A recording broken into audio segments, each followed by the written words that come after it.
Hello good morning everyone. तो आज की सुबह मेरी हो रही है दही जलेबी के साथ। मेरा दही जलेबी खाने का बहुत मन कर रहा था। मैंने आज सुबह नाश्ते में दही जलेबी खाया, बहुत ही यमी लग रही थी। और साथ में ठंडा ठंडा दही फ्रिज का, ओ माय गॉड, जिससे लार आ जाती हो। इसके बाद मैंने खाए। मैंने बालों में तेल लगाया हुआ था। यहाँ बाबू की मालिश हो रही थी। इसके बाद मैंने पोंछा। मेरे घर के और भी काम रहते हैं तो फिर मैंने पोंछा किया। मम्मी तब तक बाबू की मालिश कर रही थी और खाना वाना बन ही गया था। मेरे यहाँ खाना बनने के बाद पोंछा होता है, तो वो हो गया। बाबू की मालिश हो रही थी, तब तक मैं पोंछा कर रही थी क्योंकि आज मेरे घर में कन्या खिलाई जाएंगी। तो सुबह सब जल्दी जल्दी काम हो रहा था और सुबह सब भी अपने अपने काम में लगे हुए थे। मैं यहाँ जल्दी जल्दी से मैंने कहा चलो पोंछा कर लेती हूँ। फिर और भी अन्य काम रह जाते हैं तो उनको भी करना होता है। ये मैं मतलब इस जैसे इस पोंछे से लगाती हूँ मेरे घुटनों में दर्द रहता है। मतलब पता नहीं क्या हो गया है कि मेरे घुटनों में दर्द ही रहता है। तो मैं इस वजह से इस वाले पोंछे से पोंछा लगाती हूँ। फिर मैं ये मम्मी मंदिर हो आई थी, बाबू के लिए जय माता दी वाली पट्टी लेकर आई थी। तो वो पट्टी बन के बड़ा खुश था। मम्मी दिखा रही थी कि जय माता दी जय माता दी। तो वो बड़ा इस पट्टी बांध के बड़ा क्यूट सा तो लग रहा था। फिर इसके बाद मैं बोल रही आप जाके जल्दी से कन्याओं को बुला लो, क्योंकि ऐसा होता है ना कि जिस दिन अष्टमी नवमी होती है, अष्टमी तो नहीं, नवमी के दिन कन्या खिलाई जाती है मेरे यहाँ। नवमी के दिन इतनी मतलब कन्याएं ढूंढे ढूंढे मिलती हैं, बहुत देर में मिलती हैं। इनको नहा धुला के सब पट्टी वट्टी बांध दी गई थी। फिर मैं बोल रही हूँ आप जाइए जल्दी से कन्याएं बुला के लाइए। ये कन्याएं मेरे यहाँ आ रही हैं, समझ लो। ये एक बैठे हुए हैं, एक लंगूर महाराज। बोली इतनी कन्याओं के बीच में एक ही लंगूर महाराज है। देखिए कैसे, मतलब ऐसे बैठे थे सारा कुछ यही खा जाएगा। और जबकि अभी मेरे बाबू का अन्नप्राशन नहीं हुआ है, अन्नप्राशन होगा इसके बाद वो खाना शुरू करेगा। तो ये बैठे तो यहाँ पे मतलब कन्याएं ऐसे ढूंढे ढूंढे मिलती हैं जैसे किस्तों में कन्याएं मिल रही हैं, क्योंकि सभी लोग उस दिन कन्याएं खिलाते हैं। तो जल्दी जल्दी मतलब इतनी देर से मम्मी वेट कर रही थी, सबको घर से बुला बुला के ला रही थी, तब भी इतनी सी कन्याएं मिल पाई। इसके बाद और भी कन्याएं आई थी, धीरे धीरे आ रही थी। जैसे हर घर से निपटती जा रही थी ऐसे आती जा रही। अभी बाबू को देख लो, बाबू को तो भैया आज बल्ले बल्ले हैं, इतना खुश हो रहा था कि हर चीज़ उठा के यहाँ पटक रहा था वहाँ। बहुत ही मतलब उसे पता नहीं भीड़ भाड़ में बहुत ही अच्छा लगता है। फिर इसके बाद मम्मी ने सब कन्याओं को खिलाया, बाबू को भी। बाबू ने खाया तो कुछ नहीं, बस बाबू को पैसे मिल गए थे। वो इतने में वो अभी क्या जाने कि क्या होता है क्या नहीं। फिर इसके बाद मैंने भी नहा धो लिया और यहाँ मैं बालों को अपने कंघी कर रही हूँ। और एक्चुअली ना मेरे बाल बहुत झड़ गए हैं, बहुत ही झड़ गए हैं। कहते हैं कि अगर बेबी जब 5-6 मंथ का हो जाता है फिर वो अच्छे से हंसने बोलने लगता है, तो वो बाल सब झड़ने लगते हैं। यहाँ मैंने तेल ऑयलिंग की थी और मेरे बाल बिल्कुल भी अच्छे नहीं बचे हैं। मेरे एक्चुअल बाल बहुत ही अच्छे थे। पहले मेरे बाल लंबे भी थे और थोड़े घने भी थे, तो ज़्यादा घने तो नहीं थे लेकिन हाँ ठीक ठीक थे कि मतलब अब ये मेरे बाल इतने झड़ चुके हैं कि भाई साहब क्या। यही मैं बता रही हूँ कि मैं अभी थोड़ी देर बाद में मिलती हूँ क्रीम पाउडर बढ़िया बढ़िया से तैयार होके। लेकिन मैं क्या करूँ, मैं कितना भी तैयार हो जाऊँ मैं सेम ही लगती हूँ, उसमें कोई परिवर्तन नहीं आता है।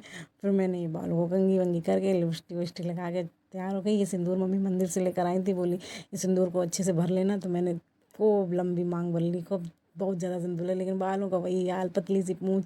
भाई साहब बालों को देखकर तो रोना आ जाता है। फिर मैं किचन में यहाँ बाबू के लिए दूध खौल रहा था। ये बाबू का अलग दूध खौलता है और घर के लिए अलग लिया जाता है। तो ये बाबू का ही खौल रहा था। हमने अपना जो घर का दूध रहता है उसको मैं पका के रख दिया था और ये बाबू का खौल गया था। अब इसके बाद ठंडा करके बाबू को पिलाएंगे जाके। फिर मैंने कहा चलो खाना खा लेते हैं। आज बनी थी भिंडी की सब्जी, दाल और रोटियाँ। भिंडी की सब्ज़ी बहुत इस सीज़न वाइज बहुत ही अच्छी लगती है, तो मैंने भिंडी की सब्ज़ी ली। और मैं इस समय ज़्यादा रोटियां नहीं खा रही हूँ, मेरा वेट बहुत गेन हो गया है। तो मैं सिर्फ 2 रोटी सुबह 2 रोटी शाम को मैं इतना ही खाना खा रही हूँ। जैसे मैंने दाल ली, भिंडी की सब्ज़ी और 2 रोटी, फिर मैं इतना ही खाना खाती हूँ। और क्या बताऊँ, फिर भी मैं मोटी हो जाए ऐसा लग रहा है। मैं पानी भी पीती हूँ, मेरे वो भी शरीर में लग रहा है। मैं इतनी हेल्दी हुई जा रही हूँ, इतनी हेल्दी हुई जा रही हूँ कि अब क्या ही बताएं। फिर इसके बाद मैंने अपना देसी जुगाड़ अपनाया कि पूरा खाना लेकर कैसे जाएगा। तो मैंने साइड में बॉटल दबा ली, नीचे ग्लास पकड़ ली। अब मैं सभी लोग नीचे बैठे हुए थे क्योंकि मौसी वहीं लेटी हैं, उनका ऑपरेशन हुआ है ना, तो वो जीना चढ़ नहीं पाती हैं। तो सब लोग नीचे बैठे थे तो हम भी नीचे चले गए खाना लेकर। मम्मी ये बाबू को सुला रही थी और फिर सबने खाया मिलके तरबूज। तरबूज ही काटा गया फिर दोपहर में। फिर ये पूरी मतलब इस बार बार छीन रहा था, तो मैंने कहा चलो इसको एक पीसेस दे देती हूँ। लेकिन ये एक पीस में कहाँ मानने वाला, उसे तो पूरी थाली चाहिए। तो मम्मी ने इसको पूरी पूरी थाली पकड़ा दी। और ये देखो, ये अब थाली ऐसे मतलब करी जैसे यही पूरा खा जाएगा, मतलब एक भी नहीं छोड़ेगा। बट अभी इसको कुछ खिला नहीं सकते क्योंकि 6 मंथ का भी नहीं हुआ है। तो डॉक्टर बोलते हैं ना 6 मंथ के बाद ही बच्चों को कुछ खिलाना चाहिए। तो अभी सिर्फ दूध ही पीता है और कुछ नहीं खा सकता, लेकिन अब खाने के लिए बहुत ही ज़्यादा मतलब वो करने लगा है कि हर चीज़ ऐसे खानी चाहिए। फिर ये इतना चिल्ला रहा था, बहुत ही रो रहा था। फिर मैं उसी ने एक जुगाड़ अपनाया, इस टब में बैठाल के इसे खिला रहे थे। इतना खुश होता, ये हो रहा था मतलब इसके अगर आंखों में कांटे लगा दो तो ये पूरे अपने मुंह में ऐसे फैला लेता है हाथ मार मार के, तो इसके पूरे मुंह में काजल लग जाता है। इतना खुश हो रहा था, टब में बैठ के सब फिसल रहा था, उसे बड़ी मज़ा आ रही थी। मतलब उससे लगता है ना उसके साथ हमेशा कोई ना कोई इसे खेलता रहे, तो बस वो इतने में खुश रहता है। देखिए कितना खुश हो रहा है। और फिर मैं आई ऊपर, क्योंकि मुझे बेल्ट बांधनी थी।